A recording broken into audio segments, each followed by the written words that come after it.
Tinapay mula sa langit. A daily morning devotion with CRC family.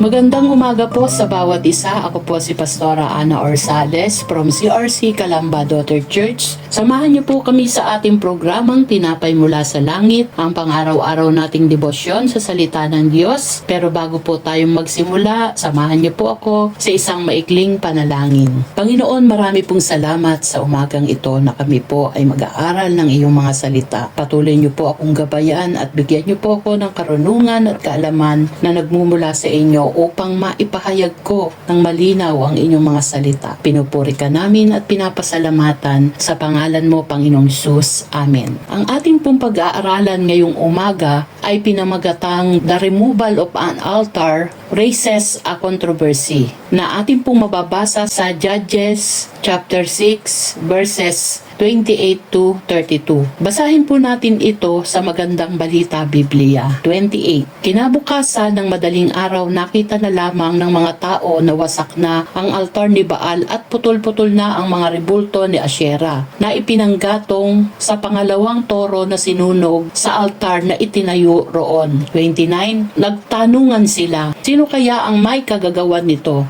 Nagsiyasat sila at nalaman nilang si Gideon na anak ni Joas ang may kagagawan nito. 30. Sinabi ng mga taong bayan kay Joas, ilabas mo rito ang anak mo at papatayin namin. Giniba niya ang altar ni Baal at pinagputol-putol ang rebulto ni Asherah sa tabi ng altar. 31. Sumagot si Joas, ipinaglalaban ba ninyo si Baal? Ipinagtatanggol niyo ba siya? Sino mang makipaglaban para sa kanya ay papatayin bago mag-umaga. Kung siya'y talagang Diyos, hayaan ninyong ipagtanggol niya ang kanyang sarili. Di ba't kanyang altar ang giniba? Mula noon si Gideon ay tinaguriang Jerubbaal dahil sa sinabi ni Joas na hayaan ninyong ipagtanggol ni Baal ang kanyang sarili. Hindi ba't sa kanya naman ang altar na giniba? Noong panahon po na ito, mga Israelites ay malayo sa Diyos at sila po ay sumasamba sa mga Diyos-Diyosan tulad ni Baal. Sa mga naunang talata ay nakita po natin na si Gideon ay sinabihan ni Yahweh sa verse 25 na kunin mo ang mga toro ng iyong ama at isa pang toro na 7 taong gulang. Gaybain mo ang altar ni Baal na ipinagawa ng iyong ama at putulin mo ang rebulto ni Asherah sa tabi nito. Ginawa po ito ni Gideon. Kung kaya sa ating pong binasang talata, makikita po natin kung paano tumugon ang mga tao nang sirain ni Gideon ang altar ni Baal.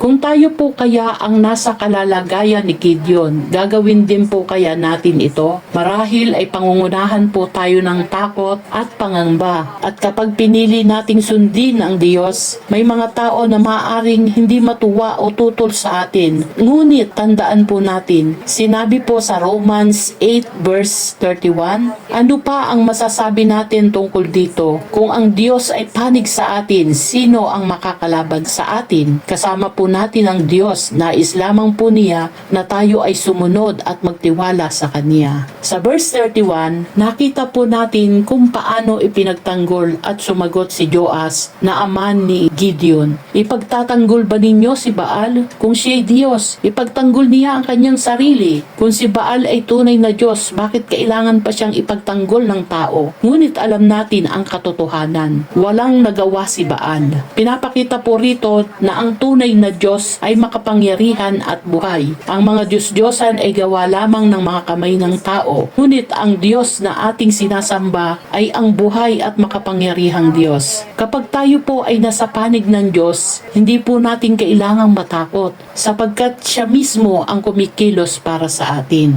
Kapag tayo po ay naninindigan para sa Diyos, maaari pong may tumutol, magalit, humusga, o kaya naman po ay tayo ay mausig ng iba dahil na rin sa iba ang ating pananaw sa kanila. Normal at natural po ito. Iwasan po natin ang maging man-pleaser. Bagkus, mas pahalagahan po natin ang pagsunod sa kalooban ng Diyos. Kung sa atin naman pong personal na buhay, tanungin po natin ang ating mga sarili. May mga altar po ba sa ating buhay na kailangang gibain o mga bagay na mas pinahahalagahan natin kaysa sa Diyos? Kung mayroon man po, tayo po ay hinihikayat ng Diyos na ating gibain ang mga iyon at piliing sumunod sa Kanya kahit nasa pinakamahirap na sitwasyon, dahil worth it po pag ang Diyos ang ating kasama, dahil sa Kanya po natin masusumpungan ang lahat. At tunay po na pag tayo ay sumunod sa pinapagawa ng Diyos, tayo po ay Kanyang pagpapalain. Kaya po sa atin pong pagtatapos, samahan niyo po ako sa panalangin. Panginoon, maraming salamat po at patuloy naming naunawaan ang inyong mga salita na wala po kaming ibang kikilalaning Diyos kundi ikaw lamang po, Panginoon, na siyang makapangyarihan sa lahat. Kayo po ang aming Diyos mula noon, ngayon at magpakailanman.